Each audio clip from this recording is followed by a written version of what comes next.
আপনারা আপনাদের দলের নেতাদের বলেন ফুটপাত, বাস স্টেশন, মাঠঘাট অনেক পরেও দখল করা যাবে। ওনারা চাঁদাবাজির জন্য যেভাবে উন্মত্ত হয়ে গিয়েছেন, কালকে আমি দেখেছি যুব দলের 15 জনকে বহিষ্কার করা হয়েছে দল থেকে। এবং দলের যে অ্যাক্টিং চেয়ারম্যান উনি তো জোরালো ভাবেই পল্টনের সমাবেশে বলেছেন যে দলের নাম করে যদি কেউ চাঁদাবাজি করতে আসে বা সন্ত্রাসী করতে আসে তাকে ধরিয়ে দেন। আজকে যদি আওয়ামী লীগ সফল হতো, আপনার বাস স্টেশন, রেল স্টেশন, এই ফুটপাত তো দূরের কথা, দেশে থাকাই আপনাদের জন্য মুশকিল হয়ে যেত।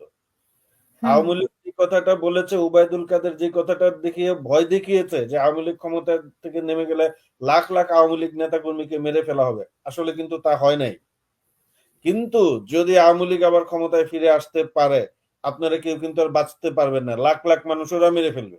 আপনারা গত 3-4 দিন সম্ভবত দেখেছেন শিক্ষার্থীরা কিভাবে ট্রাফিক কন্ট্রোল করছে, তারা বাজার নিয়ন্ত্রণ করছে, তারা বাজারে বাজারে গিয়ে বলছে যে আপনাদের দ্রব্যমূল্য কত, কি কত দিয়ে কিনেছেন, কত বিক্রি করছেন। কারওয়ান বাজারে গিয়েছে তারা। এই যে আমরা আমরা মিরর এশিয়াতে রিপোর্ট করেছি, কারওয়ান বাজারে প্রতিদিন 1.5 কোটি টাকা চাঁদাবাজি করতেন সাবেক স্বরাষ্ট্রমন্ত্রী এই আসাদুজ্জামান সাহেবের লোকজন। চাঁদাবাজি বন্ধ হয়ে গিয়েছে, 20 থেকে 40 টাকা কেজিতে দ্রব্যমূল্য, সবজির দাম কমে গিয়েছে। এই এই শিক্ষার্থীরা কিন্তু দায়িত্ব নিচ্ছে, এরা সহজে ছেড়ে দিবে না। আজকে কিন্তু আমরা খুব একটা খুবই বিপজ্জনক দিন পার করেছি। এটা আমাদের মাথায় রাখতে হবে যে আজকে গোপালগঞ্জে সেনাবাহিনীর গাড়িতে হামলা করা হয়েছে এবং গোপালগঞ্জে সেখানে সশস্ত্র অবস্থায় আওয়ামী লীগের সমর্থকরা শেখ হাসিনাকে দেশে ফিরিয়ে আনার জন্য বলছেন। এবং যেটা হচ্ছে যে আজকে যেটা আমরা দেখলাম যে সজীব ওয়াজেদ জয় উনি এক এক দিন এক এক কথা বলছেন। উনি একবার প্রথম দিন বলেছিলেন যে ওনার পরিবার চলে গেলে বাংলাদেশের কি হবে সেটা নিয়ে তাদের মাথা ব্যথা নাই। দ্বিতীয় দিন তারা আবার বলেছেন যে না ঠিক আছে আমি রাজনীতিতে আসবো, আমার মা রাজনীতি, অনেক কথা বলছেন। আজকে যেটা গুরুত্বপূর্ণ কথা বলেছেন, আমরা রয়টার্সকে একটা ইন্টারভিউ দিতে দেখেছি, উনি বলেছেন যে ওনার মা এখনো প্রধানমন্ত্রী আছেন, পদত্যাগ করেন নাই। এবং এই ঘটনার পরপরই আমরা বিস্ময়কর ভাবে দেখলাম যে আদালতে ফুল বেঞ্চ ডাকা হয়েছিল প্রধান বিচারপতির উদ্যোগে, এবং সেটা ছাত্ররা গিয়ে আবার ঘেরাও করেছে। আমাদের কাছে যতটুকু তথ্য আছে, আজকে আওয়ামী লীগের পক্ষ থেকে একটা পাল্টা অভ্যুত্থানের পরিকল্পনা ছিল। এই বিষয়ে আমরা আমাদের দা মিরর এশিয়াতে একটা বিস্তারিত প্রতিবেদন আর কিছুক্ষণের মধ্যেই প্রকাশ করবো। আমরা অনুসন্ধান করেছি, আমাদের দিল্লি থেকে যে আমাদের প্রতিনিধি আছেন উনি পাঠিয়েছেন, সেটা ওখানে বিস্তারিত আছে। তো তাদের একটা পাল্টা কুয়ের বা অভ্যুত্থানের পরিকল্পনা ছিল মূলত। আমি যতটুকু শুনেছি যে আজকের সেই আদালতের একটা ফুল বেঞ্চের একটা রায় বা মতামত দেওয়ার সুযোগ ছিল, যেহেতু বলেছেন জয় যে শেখ হাসিনা পদত্যাগ করেননি, তার প্রেক্ষিতে এই আদালত হচ্ছে বর্তমান ডক্টর ইউনূসের সরকারকে অবৈধ ঘোষণা করবে। এবং তখনই যেটা হয়েছে, আপনি একটা মুভ দেখেছেন গত 2 দিন সংখ্যা হিন্দুদের উপর হামলার অভিযোগ, তো হামলা তো হয়েছে কিন্তু কিছু সংখ্যক হিন্দু শাহবাগে আন্দোলন করছে। তো এইটা কিন্তু ওনারা বলছেন বটে যে ওনারা সাম্প্রদায়িক হামলার প্রতিবাদে সমবেত হয়েছেন, কিন্তু এটা কিন্তু একটা আওয়ামী লীগের সমাবেশ ছিল। সেইখানে সেই হিন্দু সম্প্রদায়ের, ওনারা যদি হিন্দু সম্প্রদায়ের হামলার কথা জন্য এসে থাকেন, এখন যেটা হচ্ছে সারা দেশে হিন্দু সম্প্রদায়ের বাড়িঘর মন্দির লোকজন পালা করে পাহারা দিচ্ছে, তাহলে তাদের তো আসলে যারা পাহারা দিচ্ছেন, যারা সহায়তা করছেন, তাদের সঙ্গে তাদের ওইখানে থাকা উচিত, যুক্ত হওয়া উচিত ছিল। ওনারা কিন্তু ওইটা না করে শাহবাগে এসে দাবি করছেন যে সাম্প্রদায়িক হামলা বন্ধ করতে হবে। মূল বিষয়টা ছিল সেইখানে কিন্তু আপনার জয় বাংলা জয় বঙ্গবন্ধু স্লোগান দেওয়া হয়েছে। সেখানে স্লোগান দেওয়া হয়েছে আমি কে তুমি কে বাঙালি বাঙালি। মূলত সংখ্যালঘুদের একাংশকে, আমি বলবো না পুরো অংশ, সংখ্যালঘুদের একাংশকে ব্যবহার করে সেখানে আওয়ামী লীগ জড়ো হয়েছিল, সমাবেত হয়েছিল। এবং আমার মনে হচ্ছে সেখানে যেটা আমরা বললাম যে ওই কোর্টের মাধ্যমে একটা অবৈধ ঘোষণা করে এবং সারা দেশে একটা বিশৃঙ্খল অবস্থা তৈরি করার পাশাপাশি তাদের যে অনুগত আমলা আছে, ছাত্রলীগের থেকে যাওয়া পুলিশের যে লোকজন আছে, সবকিছু মিলিয়ে একটা বিশৃঙ্খল অবস্থা তৈরি করার একটা পরিকল্পনা তাদের ছিল। কিন্তু আমরা যেটা শুনছি যে এটা আসলে ওদেরও তো গোয়েন্দা আছে, গোয়েন্দা তথ্য ফাঁস হয়ে যাওয়ার পরে এরা কিন্তু ছাত্ররা কিন্তু গিয়ে হাইকোর্ট ঘেরাও করেছে এবং প্রধান বিচারপতিকে পদত্যাগ করতে বাধ্য করেছে। এবং আপিল বিভাগের যে আওয়ামী পন্থী যে বিচারপতি ছিল, একদম সরকার ঘেঁষা, আমি বলবো সরকারের দালাল টাইপের যে বিচারপতি ছিল, তাদেরকে পদত্যাগ করতে বাধ্য করেছে এবং আজকে নতুন একজন বিচারপতিকে নিয়োগ দেওয়া হয়েছে।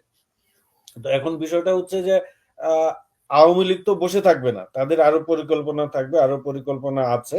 তবে আজকে তাদের একটা ভয়ঙ্কর পরিকল্পনা ছিল, সেই পরিকল্পনাটা আমি মনে করি বাংলাদেশের সেনাবাহিনী এবং ছাত্র সমাজ জনতা সবাই মিলে সেটা রুখে দিয়েছে। যদিও আমরা বাইরে থেকে খুব একটা কিছু দেখছি না, কিন্তু এটা কিন্তু একটা ছিল এবং আমাদের বিভিন্ন সূত্র, গোয়েন্দা সূত্র বা বিভিন্ন রাজনৈতিক সূত্র আমাদের নিশ্চিত করেছে এটা ছিল। এটার একটা কারণ হচ্ছে, আমার কাছে যেটা মনে হচ্ছে যে 5ই আগস্ট শেখ হাসিনা পালিয়ে যাওয়ার পরে রাজনৈতিক দলগুলোর মধ্যে এক ধরনের একটা রিল্যাক্স, এক ধরনের ভাব চলে আসছিল যে না, আমরা তো আসলে জিতে গিয়েছি বা আমরা তো বিজয়ী হয়েছি। এবার রীতা আপা আছেন এখানে, উনি তো বিএনপি করেন।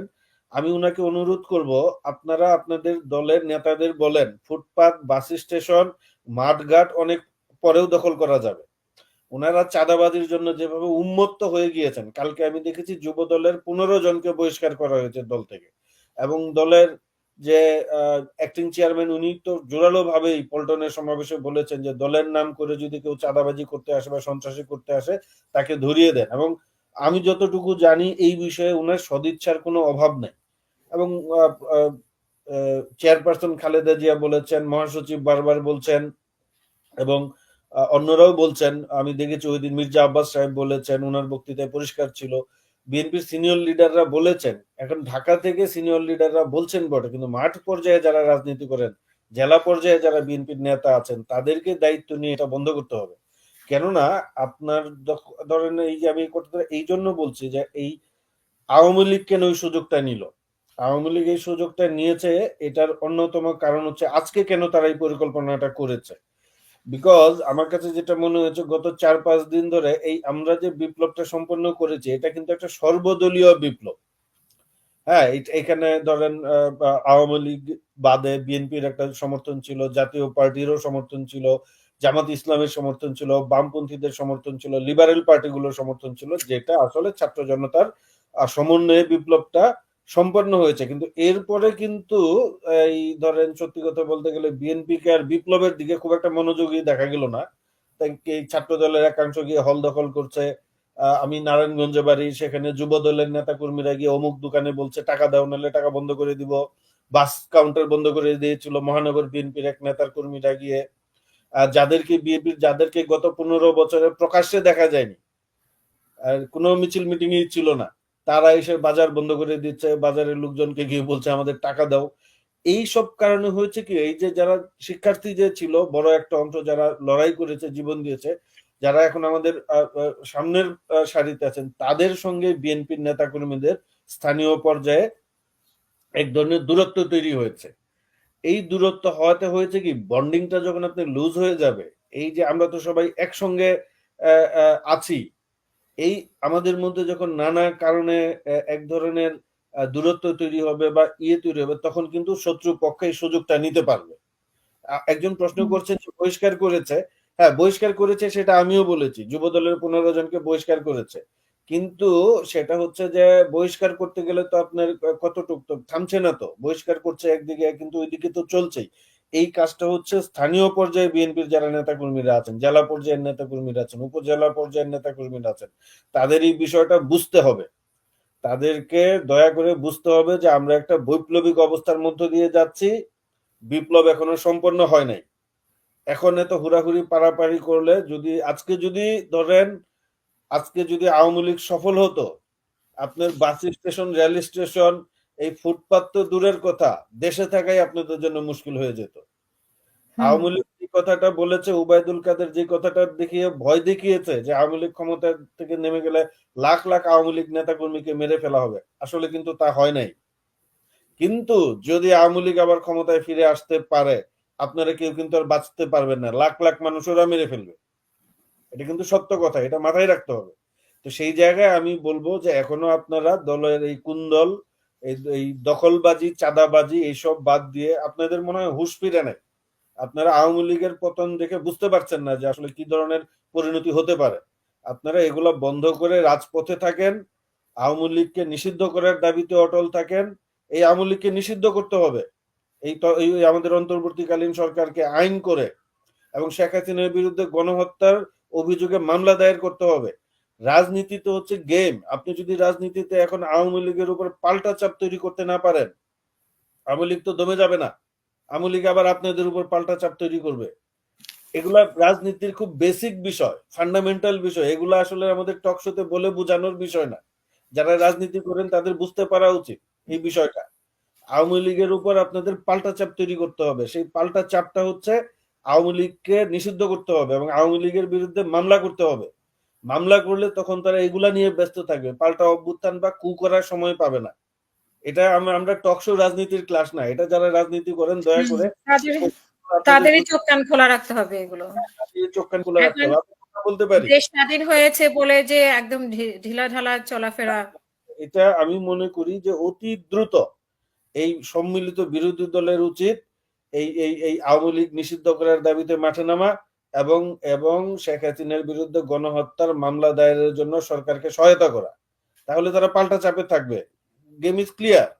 কিন্তু এইখানে তো দেখলাম যে পাল্টা চাপ আওয়ামী লীগকে দিচ্ছে না কেউ। সবাই রিল্যাক্স হয়ে যে যার মতো একটু মনে হচ্ছে যে আরে আমরা তো বিপ্লব করে ফেলেছি, এখন কে কোন এলাকা দখল করব, কে কিভাবে দেশ দখল করব। ভাই রাজনীতি এত সোজা না। এবং আমার মনে হচ্ছে কেন যেন ওই রাজনীতি বাংলাদেশে শেষ। আমি আমি শেষ শেষ করছি, সংক্ষেপ করে দিচ্ছি, আরো দুইজন বক্তা আছেন ওনারা বলবেন। আপনারা গত ৩-৪ দিন সম্ভবত দেখেছেন শিক্ষার্থীরা কিভাবে ট্রাফিক কন্ট্রোল করছে, তারা বাজার নিয়ন্ত্রণ করছে, তারা বাজারে বাজারে গিয়ে বলছে যে আপনাদের দ্রব্যমূল্য কত, কি কত দিয়ে কিনেছেন, কত বিক্রি করছেন। কারওয়ান বাজারে গিয়েছে তারা। এই যে আমরা আমরা মিরর এশিয়াতে রিপোর্ট করেছি কারওয়ান বাজারে প্রতিদিন ১.৫ কোটি টাকা চাঁদাবাজি করতেন সাবেক স্বরাষ্ট্রমন্ত্রী এই আসাদুজ্জামান সাহেবের লোকজন। চাঁদাবাজি বন্ধ হয়ে গিয়েছে, ২০ থেকে ৪০ টাকা কেজিতে দ্রব্যমূল্য সবজির দাম কমে গিয়েছে। এই এই শিক্ষার্থীরা কিন্তু দায়িত্ব নিচ্ছে, এরা সহজে ছেড়ে দিবে না। এরা এরা কিন্তু হিসাব রাখবে যে এই জিনিসগুলা ওরা মাথায় রাখবে যে আমরা যে একটা বিপ্লব করেছি সেই বিপ্লবটা তো আমরা আমরা কিভাবে সফল করব। ওরা কিন্তু বিষয়টা মনিটর করছে। এখন যদি আপনারা এরা মাঠ ছাড়বে না, আমার কাছে মনে হচ্ছে সোজা হিসাব। এরা এরকম না যে বিষয়টা একটা বিপ্লব করেছে, আন্দোলন করলো, একটা নির্বাচন হবে, আরেকটা রাজনৈতিক দল ক্ষমতায় আসবে, ফাইন, ওরা ঘরে নো, এরা মাঠে থাকবে। এখন কেউ কেউ যদি পরিকল্পনা করেন যে ঠিক আছে আগে তো অমুক দল এলাকা কন্ট্রোল করতো এখন অমুক দল কন্ট্রোল করবে, তাহলে আমার মনে হয় আপনারা একটু বোকার স্বর্গে বসবাস করছেন। সেক্ষেত্রে কিন্তু আপনাদের রাজনৈতিক দলগুলো বড় ধরনের ক্ষতির মুখোমুখি হবেন। কারণ বাংলাদেশ, আমরা বারবার বলছি যে আমরা নতুন বাংলাদেশ গঠন করতে চাই। এবং আমি আমি গত কয়েকদিনের যে পরিস্থিতি দেখলাম, যেমন আজকের ঘটনাটা বলি, আজকে আমরা যে জুডিশিয়াল কুয়ের কথা বলছি এখানে কোনো রাজনৈতিক দলগুলো যায় নাই, ছাত্ররা গিয়ে সেখানে গিয়ে ঘেরাও করেছে তড়িৎ। সকাল ৯টার মধ্যেই তারা হাইকোর্টের আশেপাশে গিয়ে ঘেরাও করে ফেলেছে, প্রধান বিচারপতির বাসভবন ঘেরাও করে ফেলেছে। তারা এই জুডিশিয়াল আটকে দিয়েছে। সেই তুলনায় রাজনৈতিক দলগুলোর রিয়াকশন ছিল খুবই স্লো। রাজনীতিতে কুইক রিয়াক্ট করতে হয়, বুঝে শুনে আপনি সময় নিয়ে যদি রিয়াক্ট করেন প্রতিপক্ষ আপনার কাছ থেকে অনেক দূর এগিয়ে যাবে। রাজনীতিতে কখনো কখনো খুব দ্রুত সিদ্ধান্ত নিতে হয়। এইটা আমার মনে হয় রাজনৈতিক, আমাদের যারা রাজনৈতিক দলগুলো আছেন এই মুহূর্তে সরকার বিরোধী আন্দোলনে, তারা এটা বিবেচনা করবেন এবং এখান থেকে তারা বুঝবেন এবং শেখার চেষ্টা করবেন। কারণ এত বড়, এত রক্ত, এত ত্যাগ, এত কষ্টের বিনিময়ে এই বিপ্লব কিন্তু বেহাত হতে দেয়া যাবে না। এবং এই বিপ্লবের পথে তো আওয়ামী লীগ বাধা হয়ে দাঁড়িয়েছে, স্বাভাবিক। আওয়ামী লীগকেও লোকজন কিন্তু কোনো সুযোগ দিবে বলে আমার মনে হচ্ছে না। আর অন্যরাও যদি কোনো কারণে এমন আচরণ করেন যাদের কারণে বিপ্লব ব্যাহত হয়ে যাবে বলে মনে হচ্ছে, তাদেরকেও কিন্তু জনগণ ছাড় দিবে না বলেই আমার মনে হচ্ছে।